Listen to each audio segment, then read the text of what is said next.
Welcome to Vsb News Online for Monday, May the 18th. I'm Charles Webb.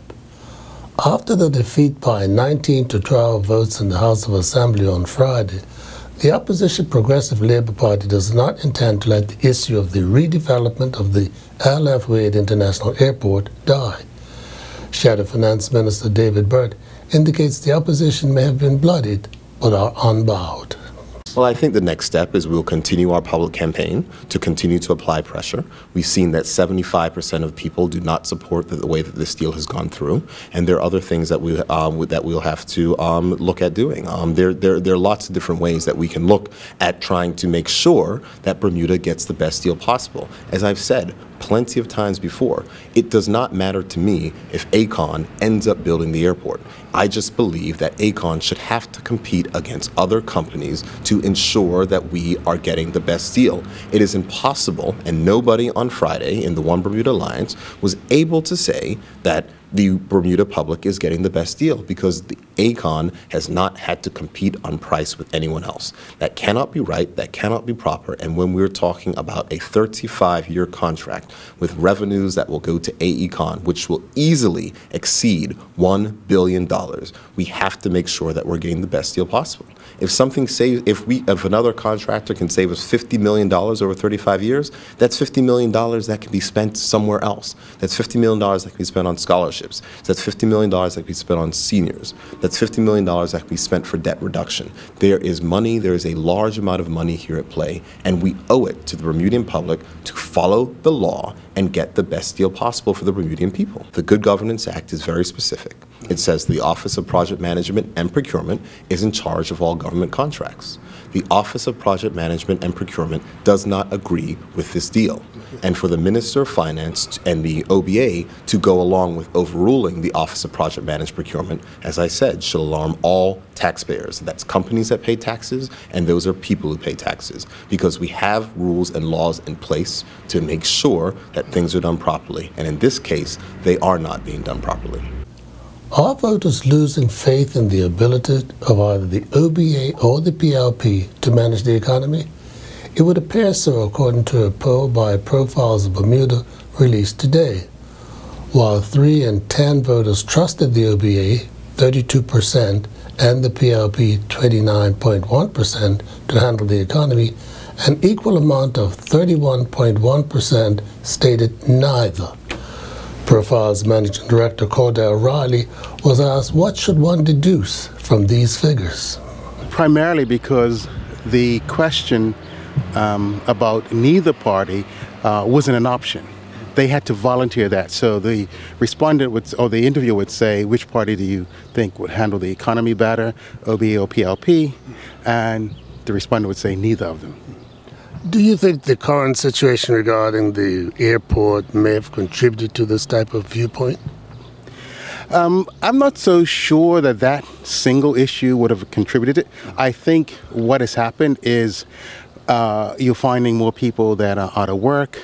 You'll see, although there are things on the books, there's about $900 million on the books.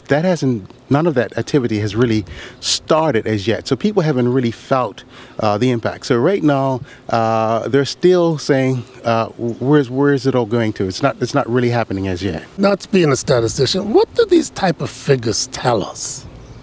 Well, it's really saying that the voters have concern about the economy, and that's really not rocket science. They're very concerned about the economy right now. They don't see the indicators that the economy is getting better. Although we have seen increases in retail spending, that still hasn't really filtered down to people getting jobs. So you mentioned earlier about the airport. The other issue, of course, is the America's Cup, and we're seeing some activity there, certainly some activity in dockyard and the construction industry, but that really has not impacted the economy as much as we would like to at this stage. If that continues, then you'll probably see people having more faith in the economy, or on the parties to manage it. Now, would it be fair to say that these people are not giving either party a chance? Well, that's an interesting question. I think what they're saying is that after the government has been in power for 2.5 years, who campaigned on being able to turn the economy around. It hasn't quite happened, certainly at the pace they would have liked it to. And so the voters are now saying, you know, we're left holding the bag. When is this going to happen? We thought the government was going to turn it around. It's not really happening as yet. And so I think that's what we're seeing in the numbers. There were compelling results by race. Just over 6 in 10 whites and other voters, 61.7%, trusted the OBA to do a better job of handling the economy. But if this figure was down significantly from 3/4 recorded in 2014, just over 4 in 10 black voters, 42.6%, trusted the PLP to do a better job with the economy, down from 44.9% in 2014. The Bermuda Tourism Authority has released a report entitled Group Travel, Where We Are and Where We're Going. The document outlines a number of strategies the BTA has implemented to improve the market segment's performance. Director of Public and Stakeholder Relations, Glenn Jones, explains some of the strategies. One is an association with an organization in North America that does all corporate and incentive type meetings. So they have a huge network of groups that they can bring to Bermuda in the future. We realigned our business development managers in North America, so they are now more focused on vertical aspects of selling to groups, be that social groups, associations, corporate incentive meetings. That we think is better than the way we used to do it, where they were more focused on geographic areas and working with travel agents in those areas. Right. We hope this whole group of strategies helps us improve the group travel numbers going forward. So in other words, they will be like going to various meetings and conventions of these various groups to sort of make Bermuda known to them? And that's exactly right. And when leads come in, if someone is interested in having a destination wedding in Bermuda, that lead is channeled directly to someone who's an expert in that area. But the same thing is true for sports training groups. The same thing is true for corporate CEO meetings. Everybody has an area of expertise so they can better meet the needs of the group customer. Now, what do you mean by associate luxury hotels? That's the Association of Luxury Hotels International. That's a group that deals primarily with helping corporate organizations organize their group meetings in destinations around the world. And we have a unique partnership with them that started in last November. So we hope that in 2016, because it really does take that long to get group business secured, we're going to really start to see a return on that new partnership. Some 3,000 participants will be attempting to raise an island record of $500,000 next Friday and Saturday when the Bermuda Cancer and Health Center holds its second annual Relay for Life at the National Stadium. Event organizer Claire Percy talks to Brian Darby about the Relay, which will be one of 6,000 such events held this weekend in 23 countries. It is coming up. It's coming up very fast. So the event takes place, Relay for Life takes place on May 29th and 30th. The event starts at 6:30, but we recommend that you get there by at least 5:30. The energy is really going to start to kick off around 5, and our Survivors Lap will start at 6:30, and that will kick off the event. What is in this for the general admission for the normal people? So general admission is there. You can come in on the Frog Lane side. It's a donation to Relay for Life. So there is an admission. It's $10 per person, $30 for a family, or anybody under the age of 12 or over 65. There's no fee for them, but it's a donation to our event. So any monies that is given goes directly to Relay for Life. It's to raise money for the Bermuda Cancer and Health Radiation Initiative. So, yeah. In that case, you actually have a machine in mind? Yeah, the Bermuda Cancer and Health is raising money to bring radiation to Bermuda, and that is their mission right now. So they're doing very well with it. How much is it going to cost altogether? $7 million. And this will help raise at least 100,000, you hope? Well, last year we raised about 450. So this year we're hoping to get a little bit above that if we can. Our goal is 500. Yeah, our goal is $500,000. If we can do that, that would be great. Amazing country, isn't it? It is. It's the energy itself at Relay for Life is amazing. There are so many highs and just amazing emotions that come along with this event. So if you've never been involved in Relay for Life, don't feel that you have to be on a team to come. We really are encouraging the public to come in, enjoy the energy, enjoy the event, come and enjoy the entertainment that's taking place. There's going to be a great kiddie land, and then all of the teams, really putting forth their best efforts and their creativity to try and raise money in different ways for the cause. Minister of Community Affairs Patricia Gordon Pamplin provided Parliament with the details of the Heritage Parade, which will take place on Bermuda Day, Monday, the 25th of May. Heritage Month culminates with the very popular and celebrated Bermuda Day Parade, which will take place on Monday, May 25th, starting at 1:30. The Bermuda Day Parade route will be the same as last year, beginning at Marsh Folly and Blackwatch Pass, along Cedar Avenue, left turn into Church Street, then right turn onto Court Street, right turn onto Front Street, and then a right turn at the Birdcage onto Queen Street, and then right turn onto Church Street, and the parade concludes in the City Hall parking lot, where participants may give final performances if they so choose. Mr. Speaker, we love the pulsating rhythm of the Bermuda Gumbays, the exquisitely created floats, the precision of the majorettes, the electrifying movements of the dance groups, and the pageantry of the parade led by our very own Bermuda Regiment Band. Mr. Speaker, in keeping with our Heritage Month and Bermuda Day theme, Bermuda and Atlantic Garden, I take this opportunity to encourage people to celebrate not only the beauty of our island home, but also to pause and reflect on the beautiful spirit in which we as a people take pride. Let us vow to continue to care for and protect the natural beauty of our country and to show kindness and respect to each other. Finally, Mr. Speaker, I would like to express my gratitude and appreciation to all of our cultural industry partners who continue to work collaboratively with the Department of Community and Cultural Affairs to make Heritage Month and Bermuda Day so successful. And we'll be back with more news right after this. The Marketplace Food Court is you and your family's one-stop shop. Start your day at the Breakfast Bar with omelets made to order and traditional Bermuda codfish breakfast. The chefs will cook lunch and dinner to your liking. Along with the salad bar, sandwich bar, sushi bar, and fruit bar, the Marketplace Food Court is your kitchen away from home. Every day is hassle-free with nutritious meals from the Marketplace Food Court. Visit us 7 days a week. Homemade cooking, quality service, all at prices you can count on. The Bermuda School of Music has managed to attract 3 young American string players who go by the name of Time for Three to give the Some Enchanted Evening concert at the Earl Cameron Theater at City Hall on Friday, starting at 7:30 p.m.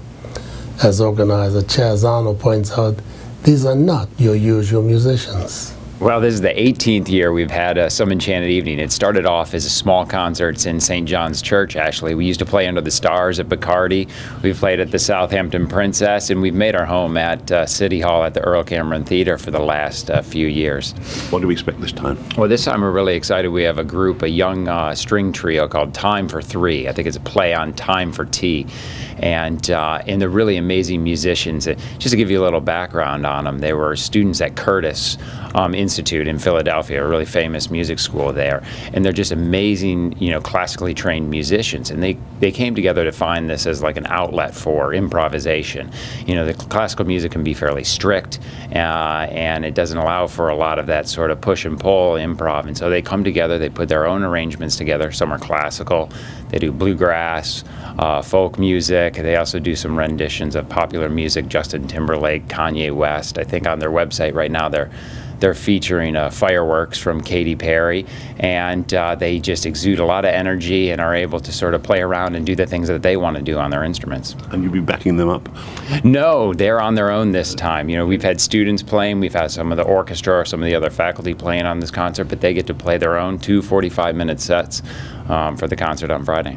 Is the basic idea to make young Bermudians realize what fun music is? Yeah, absolutely. And going back to the fact that our teaching classical music is very strict, it's very structured, and that's the way. And that's how they were taught music. It is very structured, and they need to be able to play these basics first. Or in this case, these guys are the top of their game in the U.S.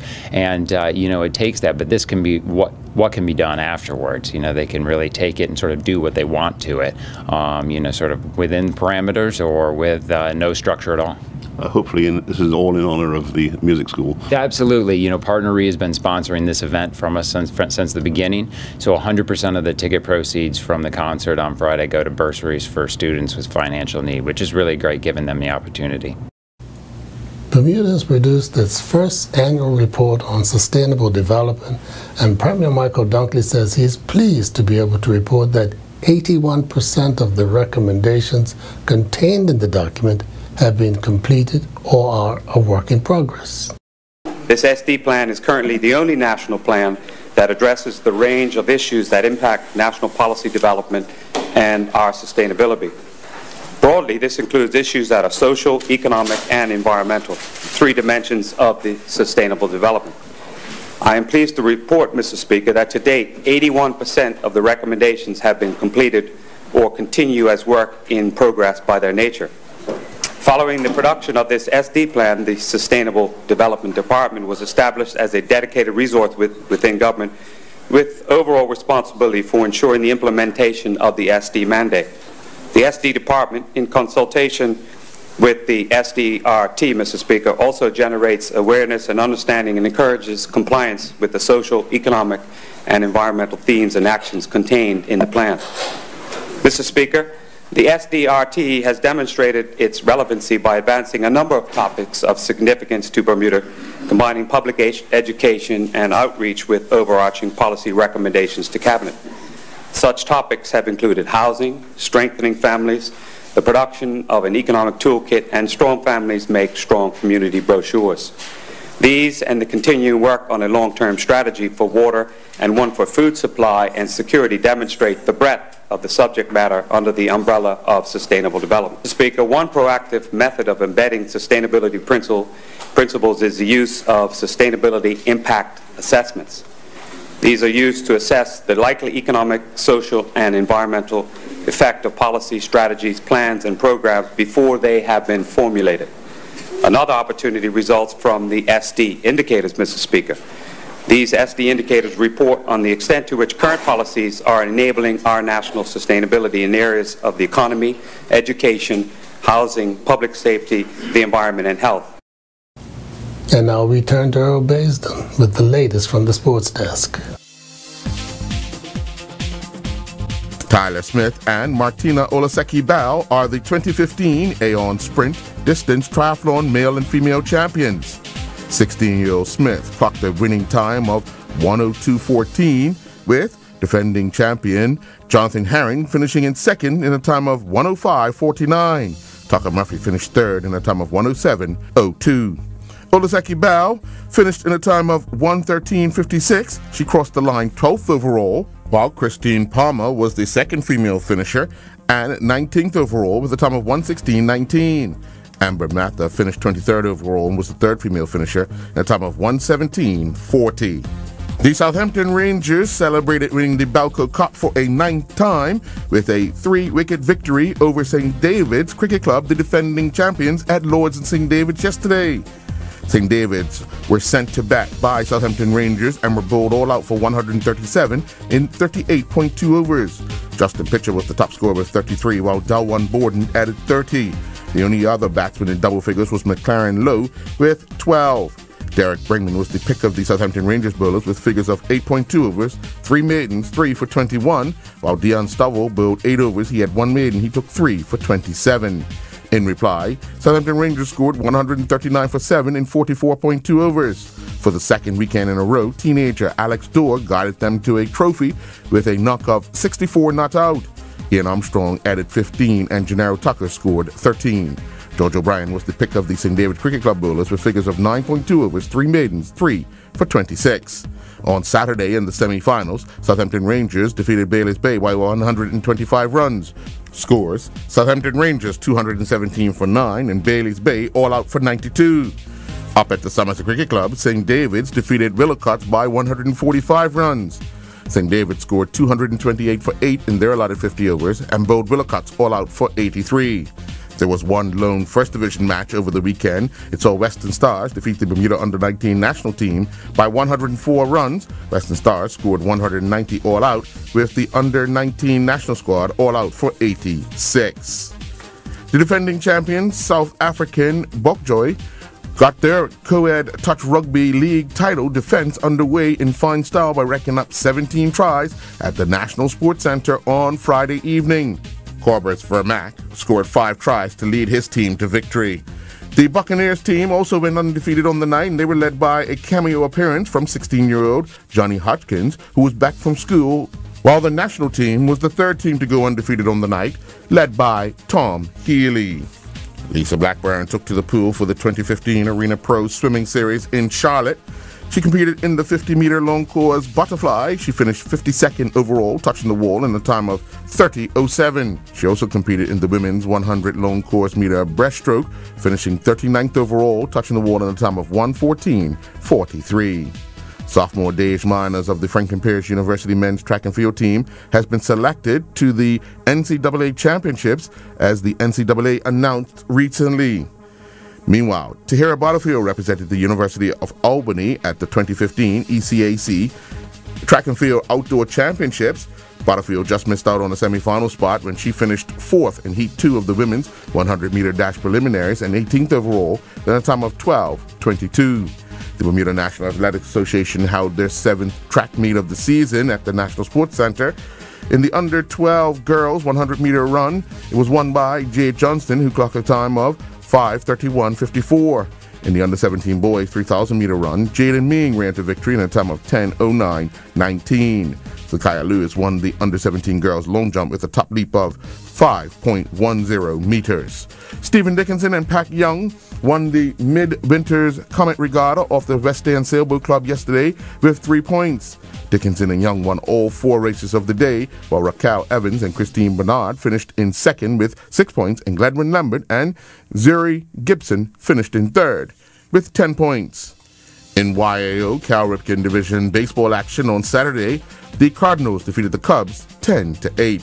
The Cardinals were led by Noah Atamazing on the mound and at the plate. Atamazing went 3 innings, striking out 3, keeping the Cubs at bay. Atamazing also led the Cardinals at the plate as well with 2 hits and 3 RBIs. The Cardinals' Summers Mallow added 4 RBIs of his own. The Cubs got contributions from Kalen Painter, who went 2 for 2, and Giannis Roberts, who went 2 for 3, but it was not enough to overcome a Cardinal team effort at the plate and in the field. The Bermuda national basketball team have been drawn in men's Group B for the Caribbean Basketball Championships. Bermuda have been drawn alongside Antigua and Barbuda, Bahamas, Guyana, and Suriname. Bermuda will take on the Bahamas in their opening match on June 15th, and on June 17th, Bermuda will then face off against Guyana. Bermuda will next take on Suriname on June 18th before closing out the group stages with a game against Antigua and Barbuda on June 19th. Patrick Nisbet concluded competing at the El Torquay International Horse Jumping event in France, competing in the CSI 3 Table A 1.45 meter with a jump-off class. Nisbet, riding Farah Van Ketchlup, finished 33rd. The pair clocked a time of 81:16, but they had 8 penalty fault points. In the CSI 3 Grand Prix 1.55 meter Table A with a jump-off against the clock class, Nisbet and Quick Z finished 28th, clocking a time of 80:83, and they had 9 penalty fault points. Dante Levrock and his Harrisburg City Islanders teammates cruised to victory over the Charlotte Independents 2-0. Jair Parfit Williams and his West Ham United Development Squad teammates defeated Chelsea 1-0 in their Barclays Under-21 Premier Division match at Stamford Bridge. Georgia Military College women's soccer program announced Chelsea Harvey, a sophomore goalkeeper, has signed a scholarship with Burton Park College. I'm Earl Baisden reporting for VSB Sports. Looking at the weather for Tuesday, May the 19th, there will be a mix of sun and cloud. Winds will be northerly light to moderate, decreasing to light during the morning, gradually backing westerly overnight. We're expecting a high near 73 and a low near 68. This weather forecast is courtesy of the Bermuda Weather Service. Thanks for watching VSB News Online for Monday, May the 18th. I'm Charles Webb.